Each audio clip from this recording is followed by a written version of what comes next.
Hello and welcome to this video. I'm Aldric Toyad, the guy behind Advert Writer, where we help small businesses and professionals increase visibility and assert credibility through informative and non-manipulative content. So in this particular video, I'm going to cover an extension of the previous video, the value proposition canvas basics. By now, if you followed me this far, I believe you've seen me or heard me refer to the business model canvas. My previous video was about the business model canvas. It is it gives any business owner, any professional, any individual even, an overview of what they try to accomplish through what they're doing. It's as simple as identifying your customer segment and what you do for them, as well as how are you fulfilling that value proposition. I'm gonna zoom into this canvas on the left. So I covered this quite extensively in my previous video, so I will not go into it in depth. But this particular business model canvas is developed by this organization, Strategyzer, which I came across through the book Business Model Generation. Gone are the days of 20, 30, 100 page business plans. Instead, using one canvas, you should be able to outline what your business is all about. It will help you also see the different relationship of the different components and building blocks of your business. In this video, we will be focusing on two key components: the value proposition and your customer segment. Okay, now let me step back. I'm a digital marketer, a communications consultant. So why should I care about your businesses or your firms or your practices business model? Simple. With a clear understanding of who you're trying to add value to, who you're trying to help, who you're trying to sell to, it helps you have better clarity on the channel, the tone of voice, the approach, the frequency. It also helps me understand how you want to interact with them and how you want your customer segments, your target audience, to interact with you. Just to quickly digress, I mentioned this before in my previous video, your interaction could be purely transactional, meaning your website is the touch point and your customer just goes on there, or your app, by the way, goes on, selects the item that they would like, and they purchase. There's no interaction other than that digital touch point. It could also be the form of customer relationship could be an intimate one, a one-to-one. It could be a coaching. It could be a bespoke, customized service that you're offering your customer segment. So that, of course, would influence the channel. And taking into consideration these components, it helps me advise clients. It helps you, the business owner, the professional, determine the best course of action in terms of marketing and communication channels. This is one way you can help, optimize your marketing efforts and investment. And more importantly, in the hiring process or when you're selecting an agency to do it, especially if you've gone beyond the small business scale, you're selecting an agency. It helps you select the right agency for your business. This goes beyond cost. This returns back to the idea of value. So what is value? What's value proposition? I am gonna go there in the next canvas. So that's why we're covering value proposition, where we have two focal points in the basic business model canvas. I'm gonna zoom out, and it's right down there. Yeah. So when we're talking about the value proposition, it goes to the left side. Your customer segment goes to the right. I'm gonna zoom in now. Why do I make reference to this? It's simple, it's straightforward. It adds layers to the earlier business model canvas. It helps you see what you need to do and how you can communicate your passion, your message, your sound bites to the right audience. Let us start on the right side, your customer segment. Who are you serving? Single parents, single mothers, single fathers with children in high school, let's say. Or perhaps you're a B2B, so you could be a B2B, you could be a B2C. Right, irrespective of it falls under here. Now you begin with your customer's job or your customer jobs. If you're thinking along the lines of, let's say, single father, so it's clearly a B2C component, not a B2B. List down things that they have to do as a single father. One joke for parents, which I'm not a parent, so please don't cancel me out, is keeping your son or your children alive. Right? Keeping your children alive, feeding them, it takes time, it takes effort. So feeding, clothing, and everything else that falls in between. Single father, keeping the household in order. Probably reads, Netflix and all that. Okay, so what you do is you begin by identifying that one particular customer and analyze and list down the things that they do on a daily basis or regularly. From there, you begin, and once you're done with that one, you move to the second part, the pain. You don't have to list every single pain that they have to fulfill all of this. I'll explain why. But you need to deal with the pains that are relevant to what you have to offer. So for example, if you're an insurance agent, you're trying to sell an insurance plan to the father as the sole breadwinner of the family. The pain point, of course, fear. One, the fear of the future. Who's gonna take care of who's gonna take care of the kids in the event anything happens to him? Fear of uncertainty. Another legitimate pain, too many products.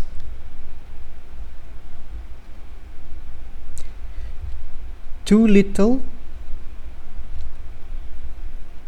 simple explanation about said products, okay, and so on and so forth. Right? List as many as you can with reference, bearing in mind what you have to offer. Now, but don't go deep into that. The third component, the gains. Okay, what's the gain? What would your customer, what would this single father gain from engaging with you? Could it be clarity? Could it be hope? Could it be an affordable plan? Could it be regular follow-ups? If you're going to use the term peace of mind,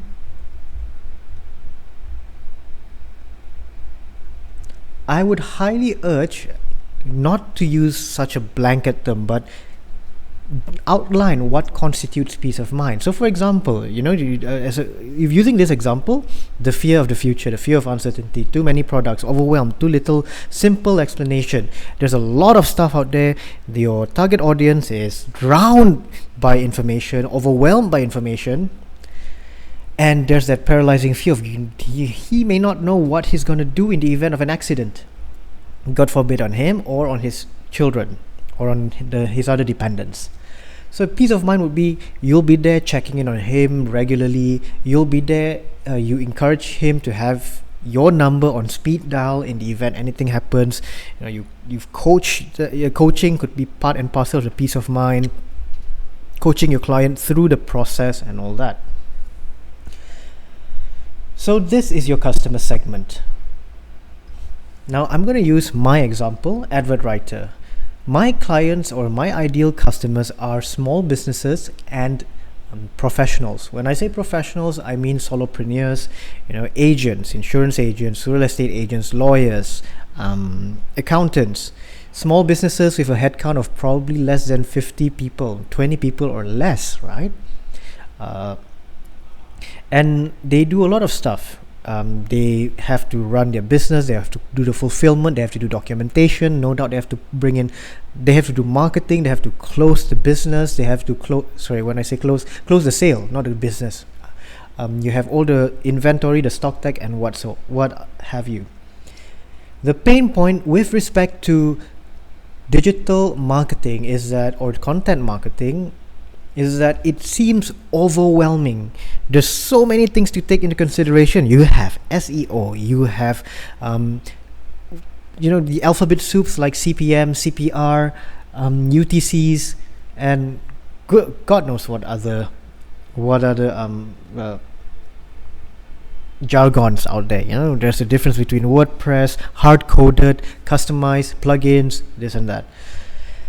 So I can simplify it as fear, overwhelm, uncertainty, too much information, not enough time to digest. Especially if you're a solopreneur, you are running the business. You probably have assistants. If you're a doctor, you may have 1 or 2 nurses assisting you, but you're gonna meet your patients. You need to administer your clinic.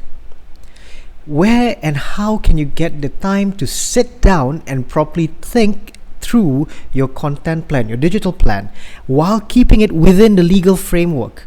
Like in Malaysia, certain professions, the healthcare services, legal profession, accounting profession, are bound by law. They can't say certain things, they can't promise certain things, and they can't promote certain things. So how do you navigate that? That adds a layer to the complexity of digital and content marketing. Again, my goal to do that is that if they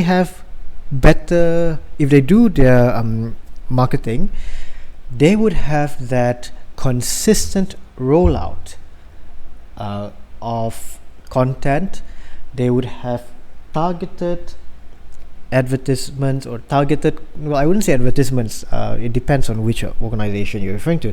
Targeted content to their customer segment. So I'm going to use lawyers for example. Practicing law, just because someone practices law doesn't mean that this person practices everything. Lawyers, litigation, meaning the lawyers that go up and down, in and out of court to defend their client or sue their clients, can fall under different jurisdiction. You have criminal litigation, where they are almost always the defense attorney, and you have civil litigation. And when you talk about civil litigation, you have again so many subspecialties like conveyancing or related to property, contract. And when you talk about contract, you have to think about industries. So some lawyers are specialized in, say, sports contract or commercial contract or logistical contracts. Not others share the same expertise. So but putting down the thoughts together, putting into bite-sized chunks that could be rolled out over time, and then that's just ideation. What about execution and production? Execution is among the easiest, because these days when you're talking about digital media, content strategy, content marketing, you can schedule it. You sit down one weekend, you ideate, and then you start shooting the videos, or you start drafting your content, and then you schedule it. Now it's the production, i.e. the shooting, the drafting, the research, that consumes a lot of time. And for me, I do this for a living, it can be overwhelming as well. What more to say you, the small business, the solopreneur, the consultant, the professional who have to do all those other stuff that I mentioned earlier on: administration, marketing, sales, the operational stuff, right? So now we move to the left side of the equation. This is where your business comes in. What do you offer? Okay. So 1, 2, 3, here is 4. What products, services, bundles of products and services are you offering? Now in the insurance agent example, again, insurance plans. That's your product. What about your service? What sort of service are you going to offer? And this is where it's generally defined by you, the insurance agent. Why do I say that? Simple. It goes back to the things like, are you doing a consult? Are you going to guide your client every quarter on whether their protection is enough? Are you going to help your clients make sense of their financial situation? Are you going to play purely the role of an insurance agent, or are you going to play the role of a financial planner? So in the event that money is tight, how would you advise your client? Because that's a reality that we have to face. I would love to say that budget is a constant, spending power is a constant, everyone increases their spending power each year or each month. No, reality is no, especially post-COVID. We are yet to see the full economic impact of the pandemic. And even then, the ripples that we're experiencing now, we are seeing many professionals, many employees losing their jobs. We're seeing many businesses moving out of the market or moving from one market to another market. Like in Malaysia, there's a lot of factories closing down because they're moving operations to Indonesia. And what other countries that you have, right? So what will you do in that sense? What sort of service will provide? Then item number 5, the pain relievers. Here is where you look at this side, pain relievers, the fear. How are you going to address the fear? Perhaps you will do a finance coaching. You're no longer just a salesman here, right? You're suddenly becoming a consultant, a personal finance consultant. You could probably produce videos or content. You could create, when I say content, it includes videos, live streams, ebooks, blog articles. Again, you have to sit down and see what you're comfortable with. In my case, I'll go to my case later on. Sorry, in terms of advert writer. So gain creators. How do you create the gain in this sense, right? Perhaps you have a regular schedule. You play the role of a counselor. You play the role of, you help with FAQs or frequently asked questions, your client, your customers, and stuff that one client would, for example, an FAQ is, if you're an insurance agent, can I go to, what happens if I'm abroad? What happens if I'm out of the Klang Valley? What happens if I'm elsewhere? What can I do? Which hospitals do I go for? Oh, there's no panel hospitals in this state or in this city. What can I do? What should another frequently asked question is, which is the best hospital or the best consultant or the best surgeon for XYZ complication / treatment? And there you would sit down again. That's part and parcel how you create that gain. So it's not mutually exclusive when it comes to the left side. Some of it, but what you're trying to do is, through these activities here, or through your activities here, this is more activities, your gains creator, you're trying to address, I'll use a blue pen. You're trying to address a particular gain point. Likewise, Your pain reliever is trying to address a pain point. Okay. In terms of advert writer, again, a personal close, and it's a work in progress. It will always be a work in progress. Please bear that in mind. Number one, because your customer, you may be serving more than one customer segment. So in my case, I'm looking at small business and professionals. Some of their traits, some of the things that they're facing are common, others are unique. So if you, for example, are a small business, you are selling, you're running a essential oil shop, right? You have an essential oil, a candle making, so you are a candle maker, an essential oil maker, pardon the handwriting. Your restrictions, your legal restrictions,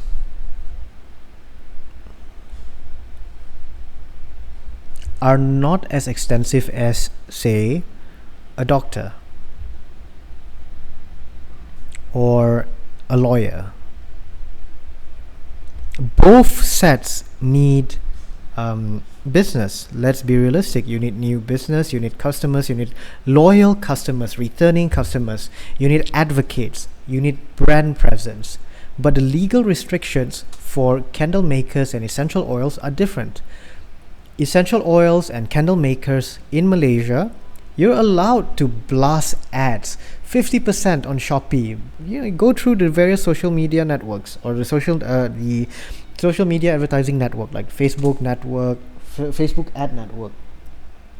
You can blast your ad across the different platforms that subscribe to it. But as lawyers and doctors, you can't say 50% off your fees. Essential oil makers and candle makers can say 50% off their fees. It's not an issue, but doctors, lawyers, accountants, they can't. By law, they're prohibited. Let's say tarot reader. Also, you can put a 75% off if you subscribe to my channel, blah blah blah. I mean, that sort of thing. You get a picture. They can do that. Doctors, lawyers who provide their respective services cannot. Another good example is in terms of claims or statistical claims. 50%, let's say 70%. Tarot card readers can say, oh, I have a 70% accuracy, an 80% accuracy, or even a 95% accuracy. Whenever I'm consulting with my clients, I solve 95% of your problems. It's accurate, it's spot on. Doctors and lawyers are not allowed to say that. They can't give a statistical claim. Okay, so that's what I'm trying to say. So these are three in a way distinct customer segments. So I will have to create one value proposition chart or one value proposition canvas for each of these different target audience. So some of it may be overlapping, some are not. So coming back, the gains, of course, the free time, gain creator, again the consulting service. So some of the stuff that I do will bundle together the gain creator and pain reliever. So then through this exercise, it helps you list down your content bank. I mean, I was in a Clubhouse session yesterday, and that's something I'm experimenting now as part and parcel of my product and service.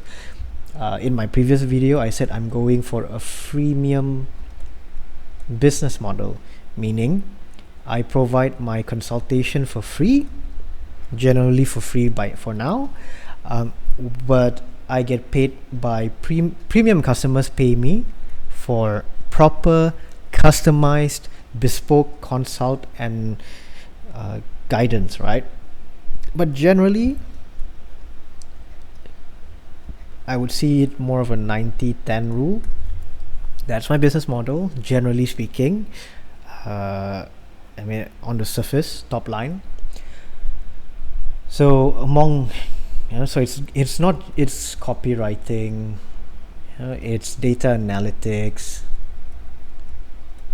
it's community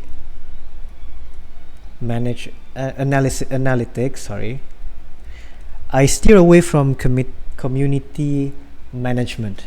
It's a full-time job.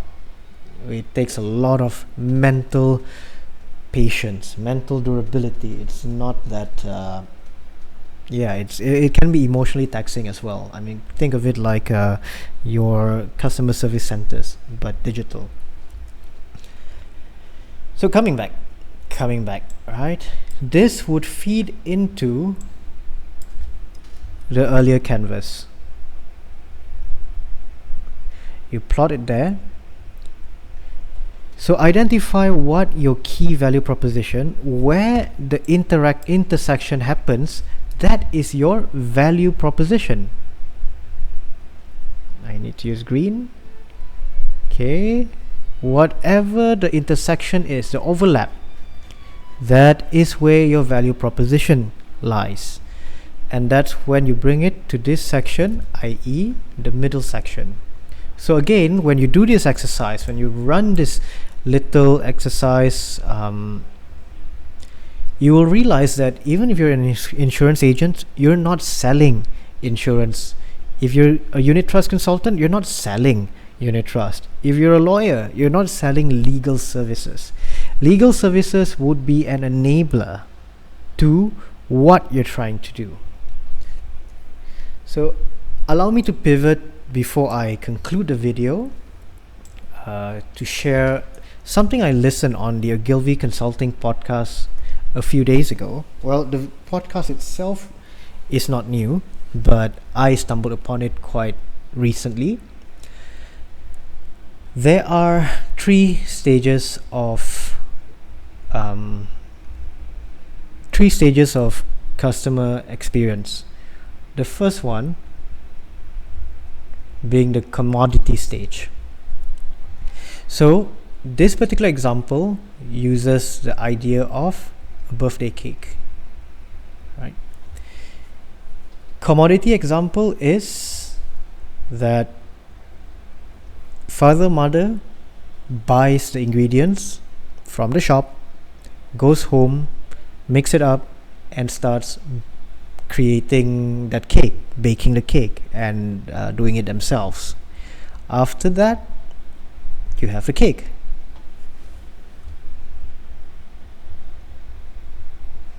Yeah, I have to write a birthday cake. I know my scribbling is not so pretty.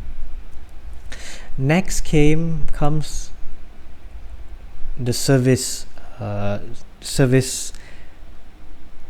component, the service stage. So this is where you see it's no longer homegrown.